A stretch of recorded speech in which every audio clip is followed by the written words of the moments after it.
Happy New Year, everyone, and welcome to Season 5, Episode 1 of The Green Agenda. Thank you to our partners and sponsors, the Environmental Defense Fund, who is so graciously hosting us here, and the Climate Action Campaign. Tonight's episode will explore the ongoing implementation and impact of the Justice40 Initiative from a local level perspective and how it addresses environmental justice and equity for marginalized communities in the face of evolving political and social challenges. Look, we are starting the new year off right, people, with the CEO and founder of Young, Gifted, and Green, the founder, CEO, and president, because list all the titles in that order, all right? LaTricea Adams, who just finished serving, clock the resume, okay? Because you got to list everything, okay? Who just finished serving as the youngest African-American woman appointed by President Biden's White House Environmental Justice Advisory Council, all right? So y'all are in for a treat. Let's get started. I'm going to give you an opportunity to introduce yourself, which truly, she don't need an introduction, but I'll still give you the chance. All right. Well, hey, girl, hey. It's always so fun to be on this side of the Green Agenda. But as you mentioned, it was such an honor to serve with President Biden and Vice President Harris. It's still a little bit surreal that a little black girl from, little black girl from Memphis, was able to serve in this capacity. I'm still trying to wrap my mind around it. But when I think about, man, how far you can truly go to truly make an impact in the most audacious way, I think I've truly learned that even more than I knew before. So just really grateful for this opportunity, and it might come back around again. We just took a little break. Yes. We're just going to say it that way. A brief hiatus. Yeah, because it was a lot. It was a lot. I get to go to sleep a little bit more, Love that. Just do some self-care and this temporary just pause. I'll say that. Temporary pause. But a little bit more about me. I have an interesting background. So I spent 16 years in my career actually in K through 12 education. Ooh. Oh, you strong. Yeah. That's a spirit. But see, I would have been, and this is gonna make me sound real old, so you would have been like one of my students. So that age range. But I started out as a classroom teacher. I used to be a Spanish teacher, which is very I am bilingual. And I taught middle school and high school Spanish. I taught some college prep classes as well. And at one point I thought I wanted to be a vice principal. That was not my ministry. I did a few months. I'm like, no, this is not it. Right. But I spent the majority of the time in district leadership. So in district admin, which is really a good, you learn a lot in administration. It's a lot of transferable skills, especially when you think about leadership. And when you talk about working in a community, working in a school I would say working in a school and probably working in a church. That is very, very much so quintessentially like working in a community. And so you got to be called to that. You have to. It's a calling. It's a calling. It definitely, clearly, it's not for the many, but for the kids, the families that you serve. I moved to D.C. Because at that particular point in time, and still today, like in the education realm, D.C. was the place to be, especially like during that particular era when I moved to D.C. And so while I was in D.C., the Flint water crisis happened. Ooh, Lord have mercy, which is now almost over a decade ago. And that was my entry point to environment. I think because I'm going to always say that I'm an educator for life, because I work so closely with children. I think that is why what happened, it's a lot that happens, especially with Black folks.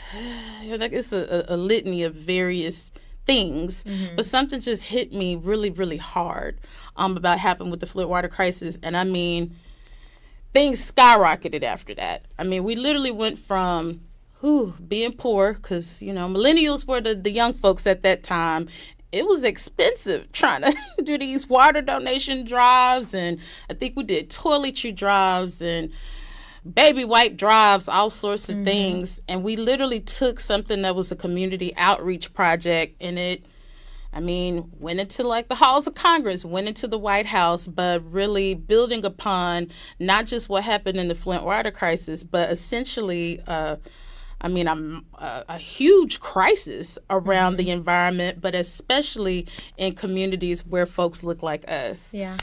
So that's how I ended up here.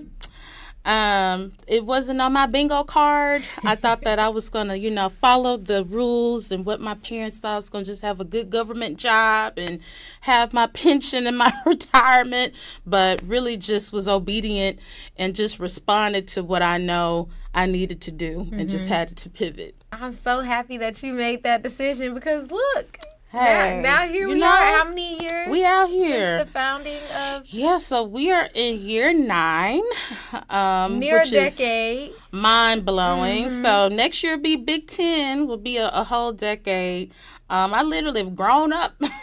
It occurred to me like as soon as I turned it over to you that I didn't introduce myself. So hi everybody. I am back here again, Kayla Shannon, the host of the Green Agenda, an alumna now of the illustrious Spelman College. And with that, I won't linger there long. We're gonna go ahead and get into our discussion for today. So to start, the Justice40 Initiative was a landmark executive order signed by President Biden in 2021 to ensure that at least 40% of the overall benefits from federal investments in climate and clean energy go to disadvantaged communities. How has the implementation of Justice40 progressed at the local level over the past few years, and what have been some of the key successes and challenges you've observed? We've talked about the Justice40 Initiative several times now. So now looking sort of back in hindsight as we are on a brief hiatus now, what have you experienced in working with the initiative? Yeah, so one thing that I would be remiss not to acknowledge is that with WEJAC, and government loves some good acronyms, but White House Environmental Justice Advisory Council, we're going to say WEJAC because that's too many words. But one of the very first things that we did after being appointed was to define what Justice40 was. And so it really is surreal to know that, like, a group of people who work in frontline communities literally changed the landscape of this country, and being able to have an opportunity to advise the president on what does this mean. So going beyond pen to paper, but really advising how does this look in practice.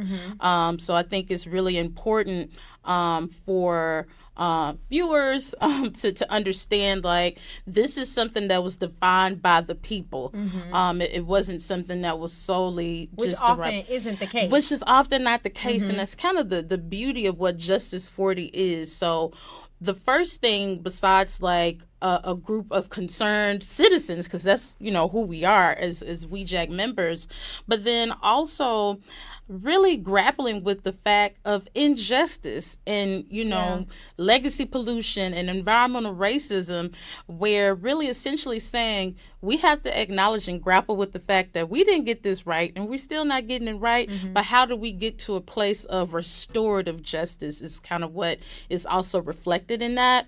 And so while 40% is not 100%, but it was a launching pad, right? We needed to start from somewhere.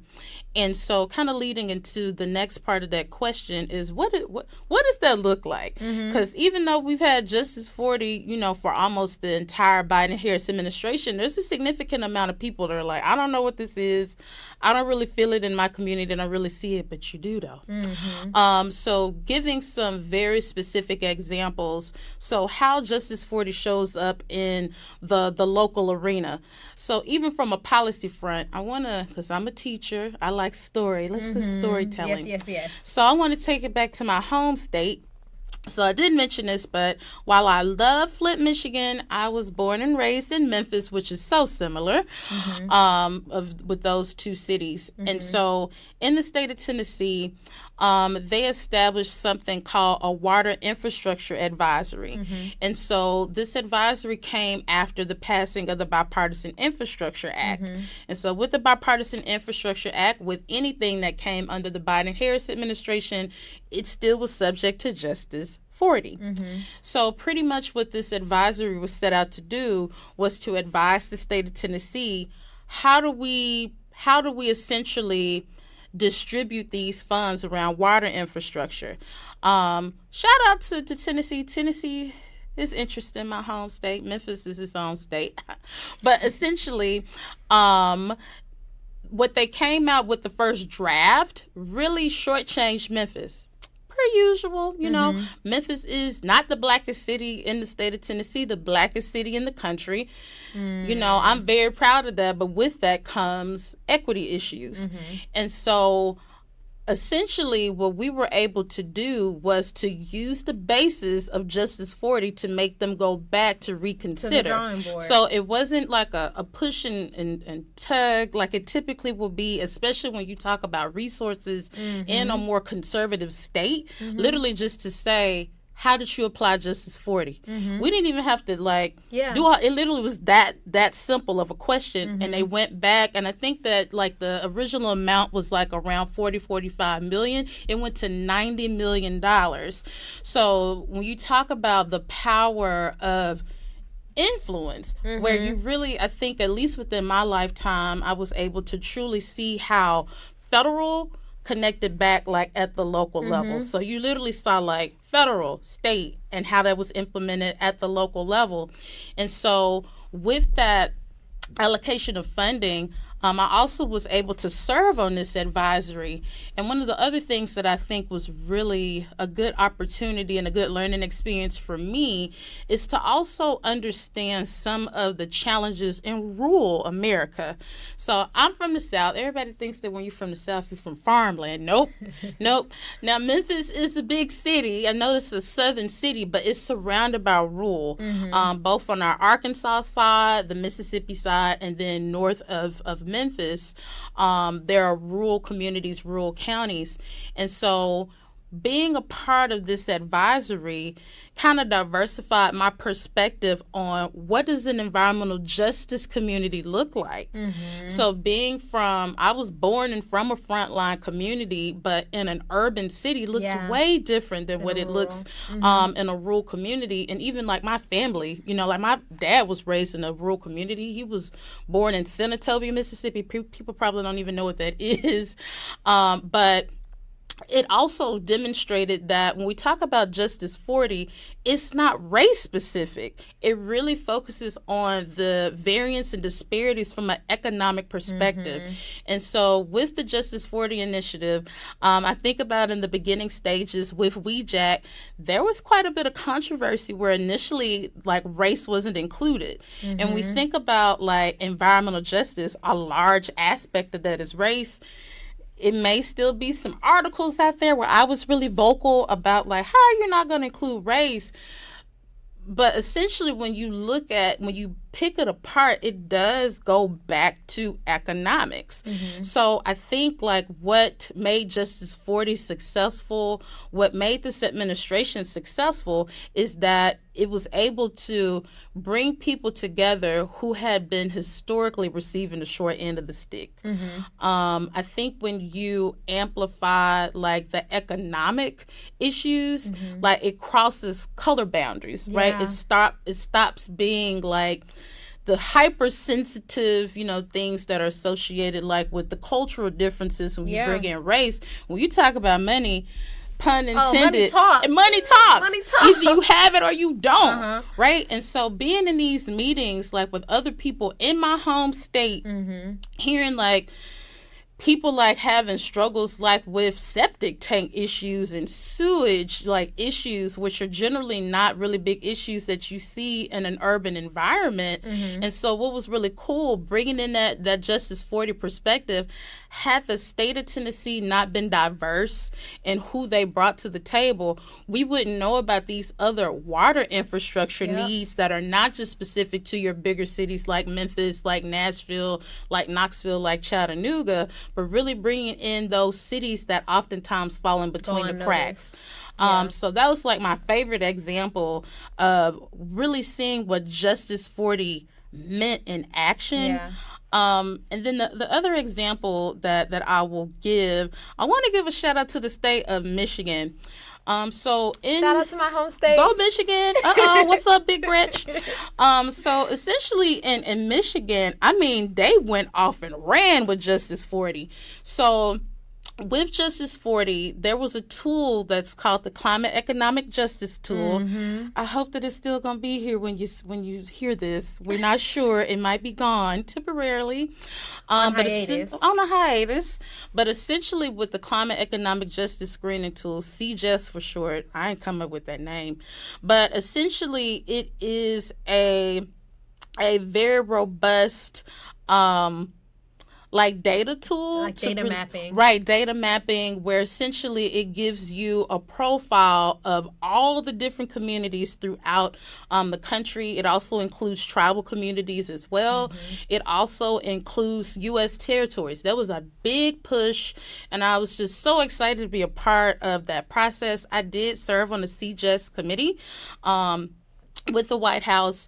And so essentially, while I wanted to uplift Michigan has their own like equivalent of a screening tool, where essentially like beyond just like depending on like a federal tool, the state of Michigan did their own investment so that they can be hyper focused, not just like from a state perspective, but really being able to narrow in on the local level. And so in addition to that, the state of Michigan also did grant opportunities where they matched. So in those instances where they did get federal funding, whether it be from the Bipartisan Infrastructure Act, whether it be from the Inflation Reduction Act, whether it be from the American Rescue Plan, it was a lot of things that came from this administration. The state of Michigan was very strategic and clever with the way that they were able to move money around, but then also make sure that they honored Justice 40 and kept those frontline communities at the core. They did a significant amount of environmental justice grants, and even that terminology was a big deal. Now, we've heard of environmental grants, conservation grants, but EJ grants, that was the next level. And to see that come from a state was really powerful. And it changed the dynamic of the way that we talked about things like public health. For example, the state of Michigan, is a leading contributor to the body of research around public health. Shout out to Flint, Michigan, around public health being such an integral part of environment. And so with the investment just at the state level really helped organizations on the ground. It really changed the essentially air quality in some communities had improved because now you're able to look at it from a local level, right? Shout out to Detroit. Detroit has some of the worst air quality in not even just in the United States, but in the world, just from where it's positioned.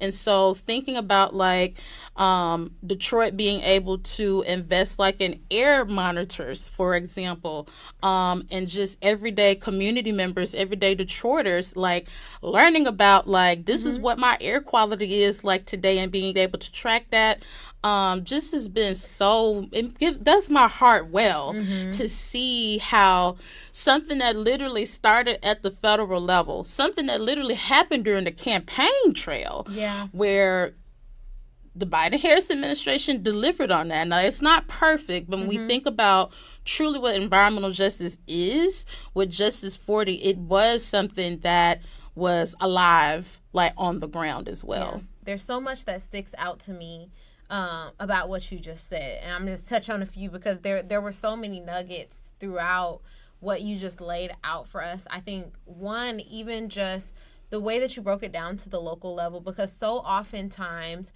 we hear about these things that are passed by Congress, right? We hear about these different federal, mandates and such, but people don't understand the way that it trickles down. Like, people, especially within our generation, there's such a dissociation from the federal government at the state level, and not even beyond that, there's a dissociation from government in general, right? Like, it's not even a simple dissociation from what Congress does, or people don't feel connected to even what their state government is doing. They don't feel connected to what their local government is doing, and like, truly many of them could care less than to understand our politics and the nature of, so to understand and have our audience have a greater understanding of the way that these federal the moves that are being made at a federal level are trickling down. However, what's really key to me is the enforcement of the policy, right? Because we have seen time and time again, there are plenty of acts and mandates and and laws and bills that are in action right now. Like, there are so many things that are on the table. We as a country are inundated with information constantly, right? And even governments are constantly, like, policy is changing and those kinds of things on a regular basis. But sometimes where the disconnect is that there's a policy that comes through and it's just a cute piece of paper that that gets emailed around, and it's like, and this is what we're doing now, right? Less often do we see people actually following through, and that is what creates change. Like, that is what changes the culture. That is what ultimately creates a generational growth and progress, right? Is the fact that now it's like you said, in the city of Memphis, y'all could literally say, so how did you utilize this policy? And that, like, a policy in place is nothing without enforcement, right? It is nothing without the voice beyond it, which is why we often have talked about how important it is for people to understand what policy exists and to advocate behind that, because they have an obligation. There's nothing you can say about a rule book, right? So that stuck out for me. And then also in line with that is understanding that oftentimes where states are struggling is not the lack of funds, but the misallocation. So it's not like we don't have no money, right? I remember, and I'm gonna put my high school on blast right now. Grand Blanc High School. But I remember being in high school and having conversations with my teachers and talking to them about what I felt about our reading curriculum, right? And being told that some of them had similar struggles with our reading curriculum, but they had been told that we didn't have the budget. Now, for the folks that are in my city, we just built an entirely new football stadium. Like, the following year, after I'd been told we didn't have the money for books, we built a new football stadium and a new practice. And not that those things aren't important for my sports community. I'm not coming for y'all. But the point being that if we take that at a grander scale, it's what we're prioritizing in the funds that we receive, right? And then lastly, what a key that stuck out to me is this idea of economics and the way that connects us all, because that so often gets lost in the propaganda of partisanship and the propaganda of the party system and the propaganda of, like, red versus blue, conservative versus liberal. What we often lose is the connecting factor of our economy. And I don't mean the economics in the sense of, like, people get extremely defensive about, like, gas prices went up, all right, like those types of economic indicators. I mean the through line of, how is your state supporting your businesses? How is the federal government investing in your community? And so it's not just about, again, like, what's the price of rent, right? Like, what's the price? Like, those things, yes, are indicators, and they're important, right? Because rent It's high. Rent ain't no joke right now, all right? Rent is not a joke. Rent is not a joke, right? However, and also, right, it's extremely important for us to spend more time. Martin Luther King talked about it during his time, is that it's not always a black, white, Hispanic. It's not always about your race or your ethnicity singularly, right? There's so much more beyond that in the intersectionality of these systems and the interplay of how they work. Like our government attacks not only by demographic but by economic class, right? And sometimes, like, not that one precedes or supersedes the other, but like sometimes those economic attacks, so now many of those things are intertwined, right? So sometimes the economically disadvantaged are also oftentimes our black and brown communities, right? But we also have to recognize that there's a through line, right? So those are the key things. And look, I could sit on this all day, but I'm gonna try to move us along, okay? So as the youngest black woman appointed to President Biden's White House Environmental Justice Advisory Council, what unique perspectives do you bring to the ongoing implementation of the Justice40 Initiative? And how are you advocating for stronger environmental justice outcomes in the face of evolving political and social challenges? So you've talked about being from Memphis and, having that experience. You talked about coming from education and having that experience and the way that informs your work. But look, times is changing. We're on a hiatus. We're on our way to a brief pause and hiatus. So how is that informing your work? And also, like, what are you looking for in this next season? Yeah, so I think one of the things that I talked about very often while serving as an appointee is about youth and babies. So a lot of times when we talk about environment, and especially like with environmental justice, the movement itself was very inclusive of young people. By nature, it was very intergenerational, because we also have to acknowledge that the EJ movement was started by black and brown people, were based on culture that's just an integral part of how we operate from a cultural perspective. And so one of the things that I will always talk about often, who's about to do these jobs? So one of the things that was a hallmark focus with Justice40, with the Biden-Harris administration, was green jobs. Like, you saw it, and you still will see it on social media, talking about like the hundreds and thousands of new jobs, this burgeoning like green economy that is almost like the next like version of the Industrial Revolution, but really moving into like this green movement. And so that's cute. That's all well and good. Who is about to do it? And the issue that I would always bring up is, I know for a fact, it's not what I think, is what I know, is that our K through 12 institutions, whether they be public or private, are not providing the foundation in order for our children who will go on to be adults to enter into this workforce that we are touting is like taking it, like we're about to pivot.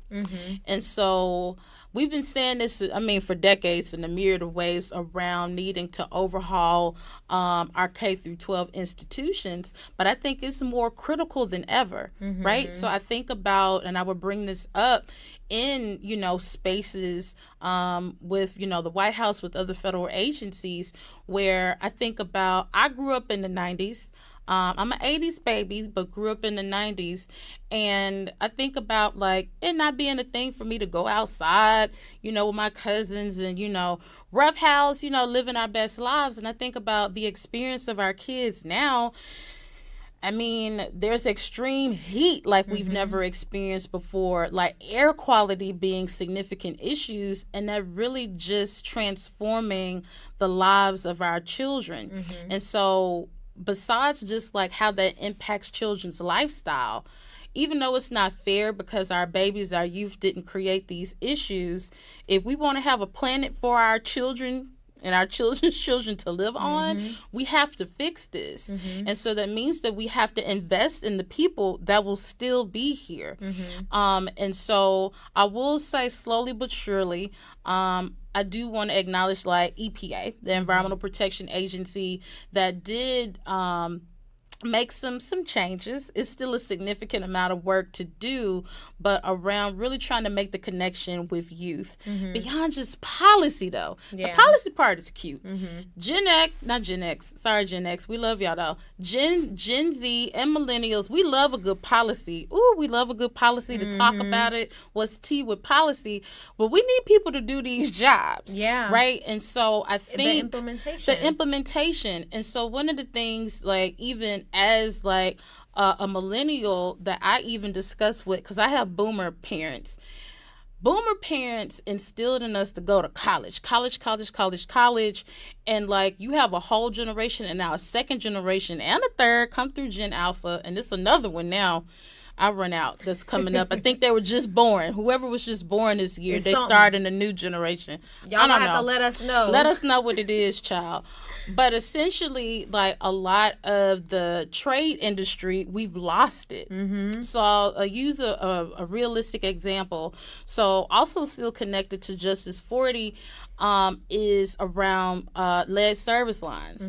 So with the Flint water crisis, I think that this administration really did their due diligence to say, okay, we have got to get it together. We can't let another Flint, Michigan happen. And of course, the current, President Biden was the vice president at the time the Flint water crisis happened, and they really doubled down on amplifying this not just being an issue specific to Michigan, but just a national issue. And so while there were investments, millions and millions of dollars that were invested in lead service line replacement, who's going to do these replacements? So what we're finding at the local level, we don't have enough people that are trained. We don't have enough people that are even interested in doing it, because you spent 2 generations telling them to go to college. We don't have those skills. And let's just keep it real. People maybe inadvertently have bastardized those industry trades. And I'm like, But the gag is, because there's not a lot of competition, I mean, people are busting heads because why not? Because I can. Because you can. So it's to the point now where like people are not even like cities, like municipalities and even state level, they're having difficulties like with getting bids. They have to keep doing rebids because like it's almost a monopoly because there are not that many like firms. There are not that many businesses that are actually trained and have the capacity to be able to take on these sorts of contracts. And so it's imperative that we got to grapple with that. We got to sit with that. You mentioned classism. A lot of that is wrapped up in that, right? Because what's the issue like with being a plumber? It's not. No. You don't have to go to, first of all, you're not going to have student loans, right? You're not going to have student loans. So, I mean, who's winning? And they be making good money. They do. I think about it all the time that I swear I should have went into a trade. Listen, I could have been a cosmetologist. Yes. Okay? And so, like, HVAC, like, jobs, that's a big climate job, right? When you think about plumbers, like big climate jobs. And so I think that our next like foot forward is we have to address that. We have to be realistic about that because we really do need young people to enter into these fields. You know, I even think about like from some of the climate tech perspectives that may require like aspects like of being an electrician. You don't have to go to a 4-year institution to become like an engineer. What certifications do you need to be able to get the job done? Right? And so I think there's a lot that needs to be done in that arena, particularly around like our educational systems, whether it be in K through 12, whether it be in trade schools. We really have to make this more... Make it more sexy. Make it more appealing. Make it cute. Make it cutesy. You know, very demure. Because we were going through it right now. For sure. The other part that I think that I really, really amplified quite a bit was around the intersection of environment and maternal health and reproductive health. So to be quite honest, I didn't even really understand what that concept was until I visited Flint, Michigan for the first time. So I visited Flint, Michigan for the first time in April 2016. And so literally one of the first like experiences or engagements that we had, we went to, there was a community workshop where they were doing like half like canvassing training, because at that time Flint was trying to advocate for people not to have to pay water bills, because at that time it was the highest in the country. Really, we're paying the most for poison. How dare you? But there was a mom that was there. Ooh, and it still just haunts me.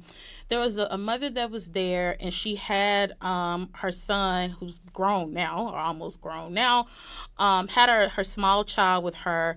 And essentially, she miscarried twins because she was poisoned, and that, directly impacted like her babies.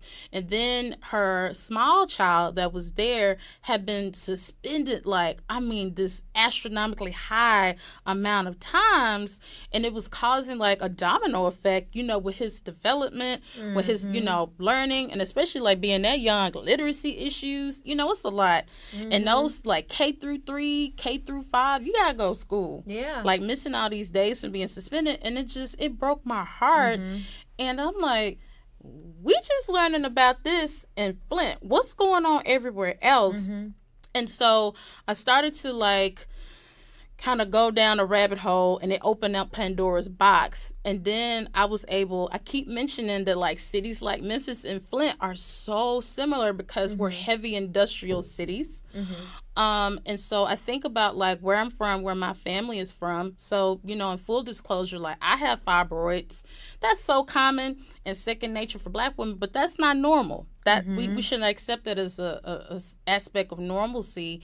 And I think about the proximity of where like my mom grew up, my grandparents on both sides. It's an oil refinery literally in the middle of that community, and learning many, years after the fact that your proximity to a fossil fuel industry has a direct impact on risk and make you more susceptible to reproductive health issues like fibroids, like ovarian cysts, ovarian cancer, a litany of other things, miscarriage. I mean, a whole host of these issues. And so while we oftentimes kind of clump public health together, it's important to still tease things out, specifically when you talk about reproductive health, maternal health, because, it literally is life or death. I think about when you start to pick apart, like, all of those environmental factors that are preventing, like, healthy births, that's killing mamas and babies, we need to pay attention to that. Yeah. And so one thing with this, with Justice40, one of the things that I was really adamant about is you have to include birth outcomes. Like you have to. I was going tooth and nail. Shout out to Moms Clean Air Force, for example. Shout out to a whole host of birth workers in Michigan, Flint to be specific, and Detroit were very instrumental with also amplifying that you have to talk about these birth outcomes when you talk about environment. And so fairly recently, EPA just released some environmental health indicators, and birth outcomes was one of those. And so that was so rewarding to see. This literally came, I don't know how many public comments from mothers that experience loss, from maternal health and reproductive justice, like advocates, really seeing that come to life. And it was just super special to me because it's personal. But then also, I'm just tired of these statistics that we hear about Black women and Black maternal health. We got to get to the core of what causes these issues. And this is from work done over the course of the entire administration, right? And I think that's something important to hone in on, because so often people want microwavable. We talked about it in the FIA, the Flint Public Health Youth Academy. Our talk shows, we talked about how people want microwavable revolution, right? People want to be able to screenshot something, make a post, hashtag it, post it on TikTok, you know, and then the next day wake up and it's like, boom, we're done, right? And we oftentimes forget, as you spoke to, the history of generations of people who preceded us, who fought tooth and nail for decades before they saw the beginning. Some of them who didn't even get to see what came from the work that they did, right? And so over the course of 4 years serving in councils and boards and across several organizations and groups, you were able to begin to see, you know, the outcomes and the outputs from all that you had put into that. And I think something else, and I really want to make sure that we key in on this as well, is talking about the importance of trades. When I tell you that, and you said it yourself, that like so many people in our generation have missed out. So many people and are continuing to miss out, like it's going over their heads. And like I know so many people, I can name quite a few, right, who like college. We knew before you got to college that college wasn't going to be, college isn't for everybody. College wasn't going to be your thing. We knew when you was going into college, like, you sure this is? You right? And that's all right. College is not for everybody. College is not for the faint of heart. And it's definitely not just to get a piece of paper and say, look, I did it, right? And not only that, we know so many people who go to college and realize that wasn't the right decision for them. But on the opposite side of that same coin, we know so many people who went to college, graduated, and are still struggling to find a job in the field that they studied in, right? And so we have this trade industry that has, they making money over there. They're making coin. I have spoken to so many people in college, post grad, who were like, girl, I got a two-year certification and now I make $250K working like this. I'm like, I will retire right now. With my life? I will retire right now. Like how did I spend my, you know what I'm saying? Right. And so I think it's so important to uplift. And of course, money is not the root of everything. Money is not the sole deciding factor, right? But it's something that we need to consider, because sometimes people are missing out on like what you really may be interested in, right? Like there are people who maybe school wasn't for you, but like you said, like maybe there's a trade that fits into your interest that school doesn't train in the same way that, you know. Yeah. So that's incredibly important, and I think that's a conversation many people, you know, should have and continue to have. It's not the first time that we've said it, and we'll say it many, many more times, that it's important to have these conversations with your youth, that like college is not the only avenue to success, right? And there were generations that precede us, and I understand the thinking, right? Because you teach your children what you didn't know, but oftentimes what's unfortunate is that you end up teaching your kids things that don't apply. Right? So you're teaching your kids like, man, I wish I would have known in my time that if I had just gone to college and I would have just got my degree, then such and such and such and such. And now you drilling into your child, you need to go to college, And those degrees, first of all, they're expensive. Extremely. Now your baby in debt. Okay. Now your baby in debt. And you might be too. And you still paying your student loans. Right. That part. Look, now we both in debt. Intergenerational debt. And neither of our jobs are paying this off. Okay, so y'all look into trades, okay? That's what I gotta say. All right, so continuing on, many Black communities continue to face disproportionate impacts. We've spoken about this, about environmental hazards and climate change.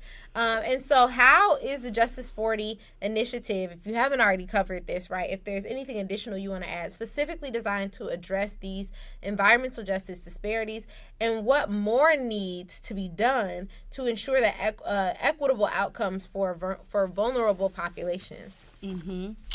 So I think that So, and I mentioned this a little bit earlier on. So, while there are many things to celebrate with Justice 40, it's still so many people that don't know what it is. And that I wouldn't say that it's all lost. I think that there should be much more investment in communicating, like, how does this feel real and tangible, where it's not just a room full of policy wonks that can, break down, like, what the implications were from a policy perspective. But again, how does this impact, like, your everyday American? And I think, moving forward, even though we're on a hiatus, you still can't take away the impacts that were made. I still think that there's room ground for that was gained. Right, there was ground that was gained, and then also the power of storytelling. So I'll uplift. I love giving examples, but I think about how revolutionary this transition, even with the electric vehicles. That's a big deal. So I think about. Let's go back to Michigan, big Michigan. I think about Michigan, Detroit and Flint being, just known for automobiles, for the automobile industry, and how there was so much devastation when those industries really dried up. The economic implications that it had for major, and in some instances really not being able to pivot because a lot of even the social infrastructure of a Detroit, of Flint, was really like connected to that industry, and it just flipped on its head. And so the transition to electric vehicles gave promise. It was something that was of mutual interest, both to industry, both with government, and then we're making leeway. So let's keep it real. The cars is expensive and nobody wants a car note. But then you think about like the rebate, for example, that came from the Inflation Reduction Act.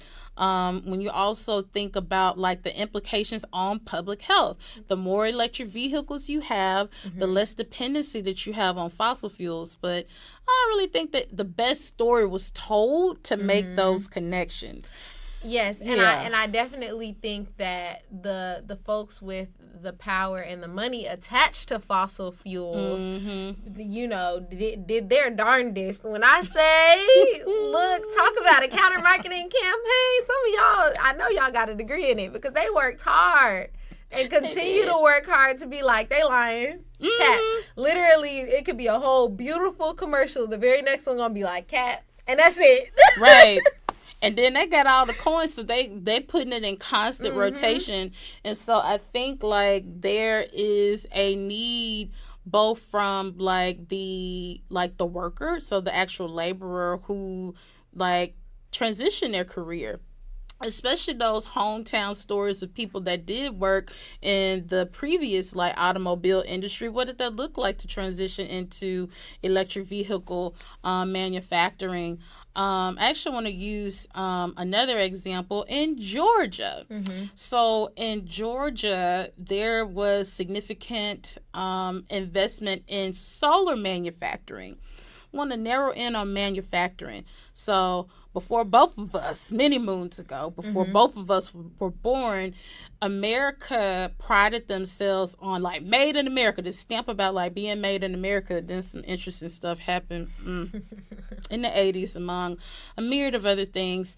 But essentially like with along like with Justice 40 was this big emphasis on like build back better. That was a campaign that was early on in Biden's administration, was how do we start to bring back things home as opposed to like having all of these, right? How do we get back to like how we used to be? Like if it had the American stamp, made in America, everybody wanted it. That ain't the case, right now. Yeah. And so I specifically wanted to pinpoint Georgia. Shout out to Atlanta. Even though it's cliche, it's power in Atlanta. One, from a legislative perspective, you know, it's not lost that you had like a Senator Warnock, you know, that went to bat to ensure that like the Inflation Reduction Act passed, the bipartisan infrastructure law passed, but then to bring back not just jobs, but manufacturing, green manufacturing, solar manufacturing into like his home state is something that I hope beyond like this administration that everyone is paying attention. Yeah. So when we talk about environmental wealth, so yes, we want to clean up pollution. You know, we want to have better air, better water, healthier soil, better quality of life. But we need money in order to do that. And I think that with the Justice40 Initiative, I do think that there needs to be, and I keep saying this tonight, an emphasis on workforce, transition in the workforce, but also thinking about ourselves as a country, even like at the community level. How are we producers? Yep. How much of the things that we are using, are they still outsourced? How do we reposition ourselves from the community up that we are producers of the things that we need, consume. that we consume? Absolutely. Yeah. And I think that is such a great transition to talking about like supporting local businesses, right? Like so often we're looking for the cheapest and quickest, most efficient product, right? But sometimes that's not the most quality. Oftentimes that's not the most quality, right? And with the recent rise in fast fashion, we've seen Shein, we've seen Fashion Nova, there are all of these different fast fashion companies, and even beyond we won't even get into the ethical and moral implications of these organizations, right? But the quality of their products oftentimes are not, and that is across the board, right? That oftentimes when companies are offshoring, they are looking at their bottom line. And oftentimes companies that offshore take a hit in quality. Like it's just not the same, right? And so we have to look at what we want to see. You know, oftentimes people talk about the economy that they want, right? They talk about, you know, we want, some of that is bringing our jobs back home, right? They talk about the loss in jobs, but everything in your house is made in China. That part. Huh? Okay. Anywho, I want to talk about really quickly and bring attention, because I know we've said it several times, and I want to make sure that this is clear to our audience. You know, we brought up our brief hiatus, and I know this is our first show of 2025, and I think our first show even since the re-election, the election happened, and I know that a lot of folks were discouraged, right? A lot of folks across the board, like across party lines, across partisan lines, a lot of folks were discouraged and disappointed by the election even before it happened, right? They were discouraged by like, these are our options. Like, I don't even want to vote. Real. I don't even want to vote, because who are we choosing between, right? There were other folks that were discouraged after the election by the outcome, right? And I want to clarify that, you know, we've said several times that we're taking a brief hiatus and a pause, but I want to clarify that, like, this is the beginning of the work, right? Like that now, this is not the moment where we let off the gas and we coast. We hold on to something, brace for impact, and just see how long, you know, we can hold out until the next election season, right? There are still ongoing elections. There are still ongoing opportunities to impact your personal community. There are still nonprofit organizations that are working on an ongoing basis. There are still needs, right? And so I want to be clear, because I know some of y'all take us literally, okay? When we say we're taking a brief hiatus, we don't mean that we're letting off the gas, but that this is our opportunity to go back to the drawing board, right? We have to rethink our strategy. We have to, some things, you know, we are preparing and getting ready, so when we get our next go, it's gonna be tea, okay? So our next couple questions, and we're coming close to the end, all right? The next question is, so the Biden administration created the Justice40 Initiative as a whole of government approach. From your vantage point, from within the body, how well are different federal organizations coordinating and aligning their programs and investments to achieve and reflect the 40% target for disadvantaged communities? And where have you seen examples of successful cross-agency collaboration? Yeah, so that one was hard. Because let's just be real. When we think about like the federal government and environment, we always think about the Environmental Protection Agency. We think that that's the be all end all, and that is so far from the truth. And so what we found in this experience, some agencies were ready to like go and some were not, because that has not historically been their purview. I would say that there were agencies that probably had never even considered like environmental justice and like what is that, and really having to start like from the ground and build themselves up. So there's one executive order which is so near and dear to my heart, even more than the one that established the WEJAC, is the Environmental Justice Executive Order. Shout out to Congressman Raul Grijalva, and then rest his soul, Congressman McEachin, who several years back established or introduced the bill called the Environmental Justice for All Act. And so this is called the People's Bill. Literally, it was crafted, designed by the people. And so President Biden, the Biden administration, did their best to honor that in the best of their ability. It didn't get passed, in Congress, but it was just so moving to see this administration honor of the people's work of what they were asking for.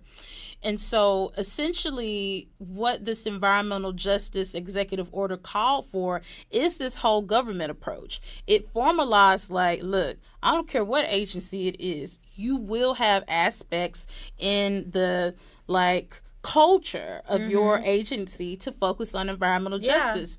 So we started to see what's called environmental justice action plans. It was historical.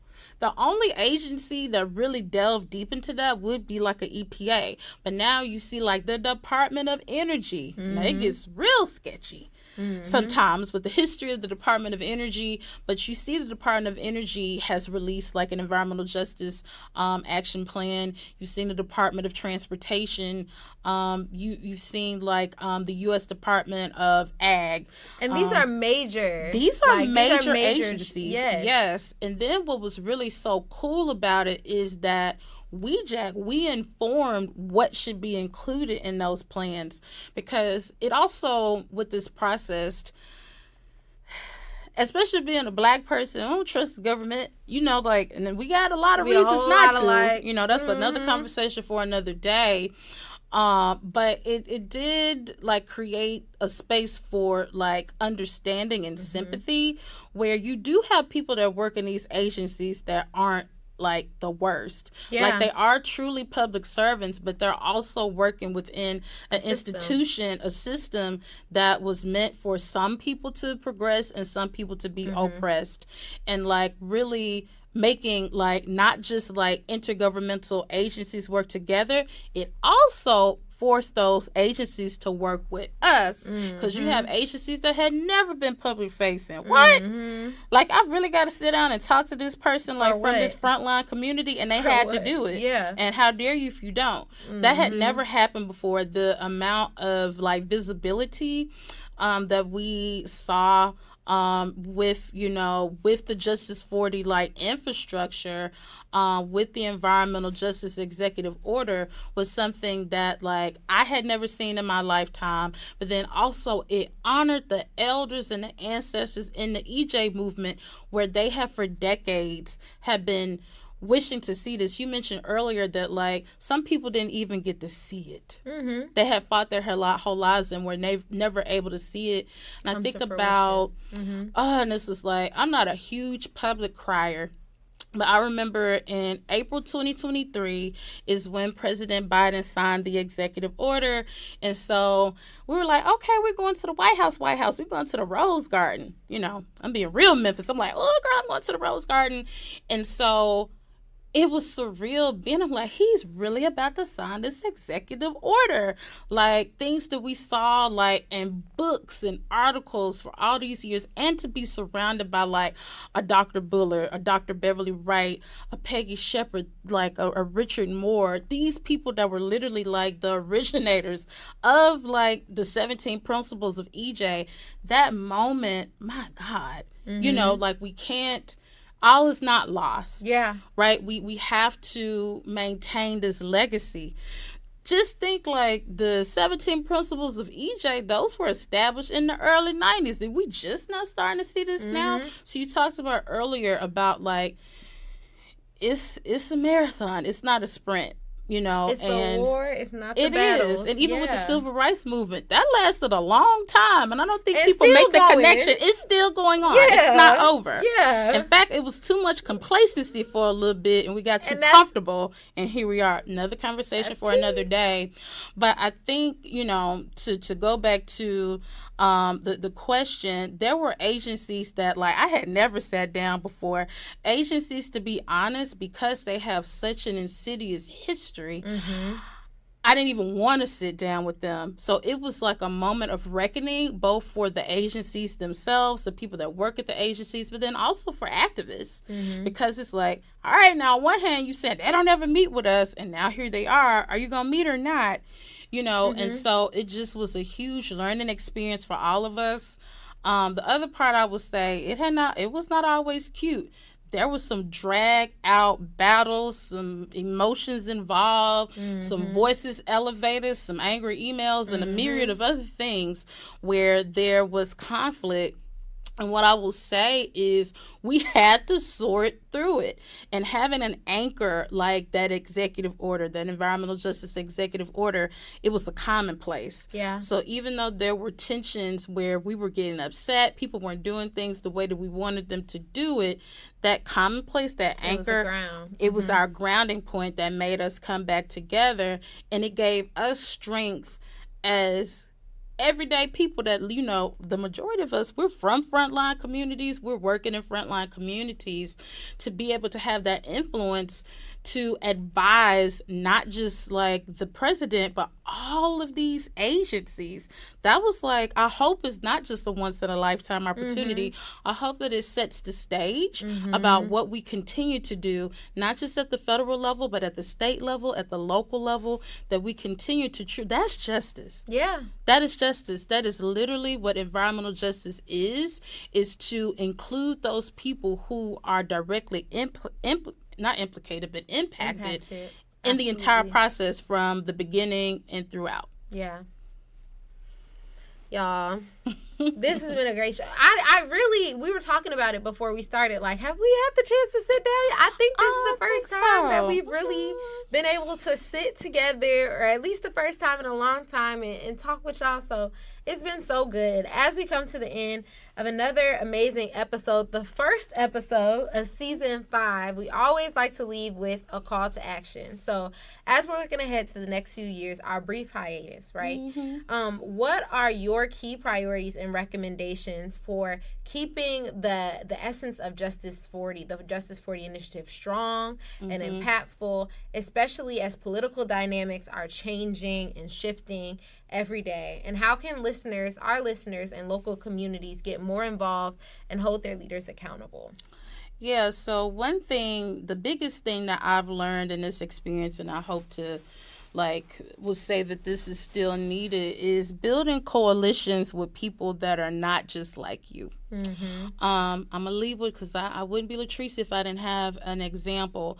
So I think about an issue that is still active in the state of Tennessee with the Tennessee Valley Authority, also known as TVA, and they're essentially like the country's biggest private energy supplier. That's a conversation for another day. But essentially, they have plans for gas build-outs. how are we supposed to be meeting this like ambitious climate goal, but we're still like dependent on fossil fuels? And so one of the things that was so powerful, I went to a hearing. With TVA in Nashville. Some people from Memphis and the surrounding area drove up, and it was a racially mixed like room. You had people like from Memphis, a urban city, largely black city, but you also had rural Middle Tennessee where we were all on the same page. Stop imposing this on our communities. The narrative was literally the same. So it goes back to what I talked about earlier, like the intersection of environmental justice with economics, right? Where it didn't matter like who was white, who was black. We were pissed. Talk about that. We talk about that. We pissed that, like, and then like what was so powerful about their narrative, they're like, we've been working this land to give y'all food, right? We're talking about agriculture. Do you want to eat? Or not? Like, it's that simple, you know, and they're like, and you're literally putting this like at risk, like this has been land that had been passed down from generation to generation, and we felt that, you know, and so I think like all is not lost. I think that it's really important for us in community to step outside of ourselves to connect the dots. I think that we're in a spirit of divisiveness right now, and I think that we need to really focus on who is the culprit of all of these things that are tearing our communities apart. Who's the true enemy? We don't need to be the Spider-Man meme where it's like, you the enemy, you the enemy. We know who the enemy is. Yeah. You know, we know who it is. Billionaires, come on. You know, let's focus on what the real tea. Yeah. And so the other part that I would say, like beyond like building relationships, rapport, coalitions with people that might be different, that may look different than you. They're really not different from you, but look different from you. And you've been taught. Right. The other part that I would say is please remain engaged in the regulatory process. And so what that means is please show up to make comment. So regardless of who's in office, like we're still a part of this democracy. Democracy does not begin and end with the vote. It just doesn't. Yeah. And so show up, you know, if pay attention to things that's coming on the docket, like with your city council, with your county commission, with your state. Be very like knowledgeable about permits that are coming in, coming into your community, because when you break it down about permits, that really becomes not partisan, because now those permits lie with agencies.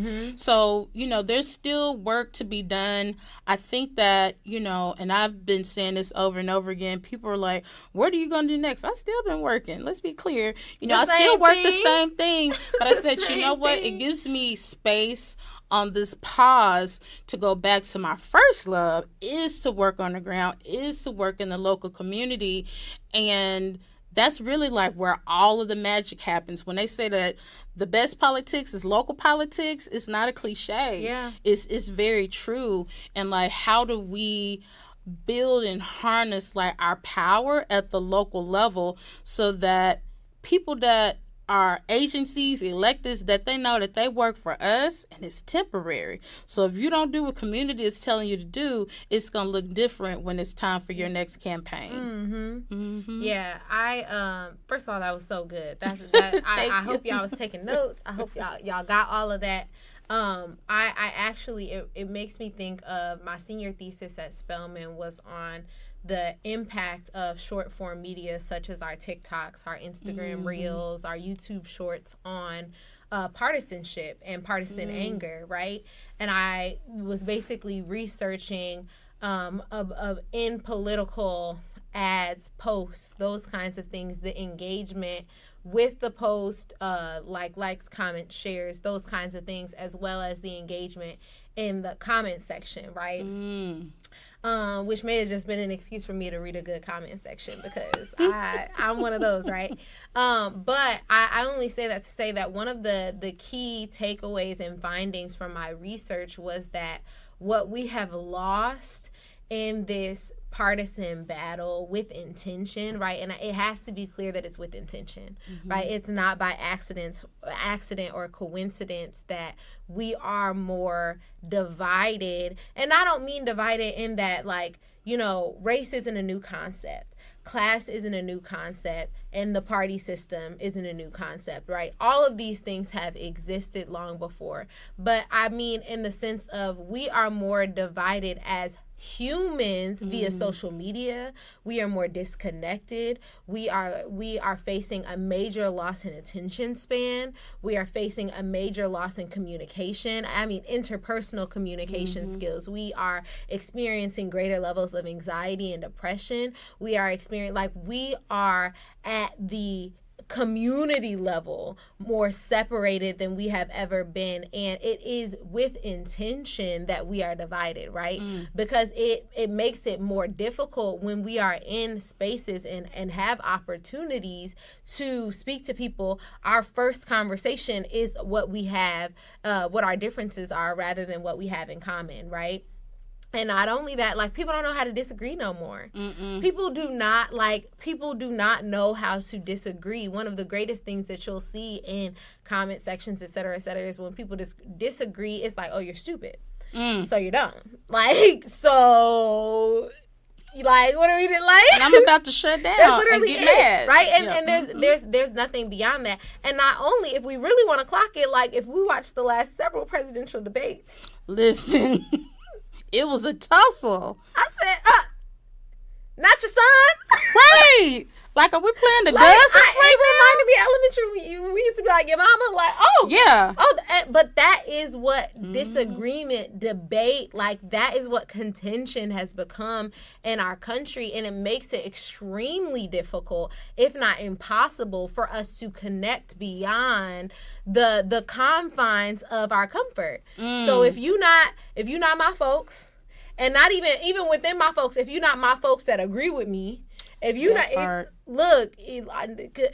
all skin folk is skin folk, okay? If you're not within this small subset of community, like, I don't want to hear nothing you talking about. And that makes it extremely difficult intentionally for us to even talk long enough to get to, wait, you said your water bill is what? You paying what? Like, wait, government? Like, wait, right? Hold on, like, what do we got going? You said your education system. How long has it been since your books were replaced? Huh? What? Right? Like, we're not having those conversations because we're so stuck on not things that do not matter, but things that disconnect us. The issues that are on the chopping block on a day-to-day basis are not the ones that, like billionaires, like the shrinking middle class, right? Like, those are not the things that make the docket, because those are not the things that we argue about. Those are not the things we see our politicians argue about. So I say that to say, do your research, read a book, talk to somebody that don't look like you, okay? Yeah. And give them the opportunity beyond the initial, I voted for such and such, and I voted for such and such. Like, listen to the next sentence after that, I dare you to, okay? Because oftentimes, when we get a couple sentences past that, we're like, well, oh, wait, you voted for the opposite party as me for the same reason that I voted. Wait. And their rationale can be really eye-opening, where it's like, we want the same. Well, like, you're not lying. I often find that, like, actually, wait, you're right. Right. Like, and we are supporting the same issues on the opposite side of the same coin and fighting at the same time. And it's not by accident, it's by design. It is. And that's where we're going to end, folks. So thank you so much for joining us for Season 5, Episode 1 of The Green Agenda, because I was going to say our old title. The Green Agenda. We had such a great time here with LaTricea today, and we look forward to seeing y'all in the next episode. All right. Bye. Peace, y'all.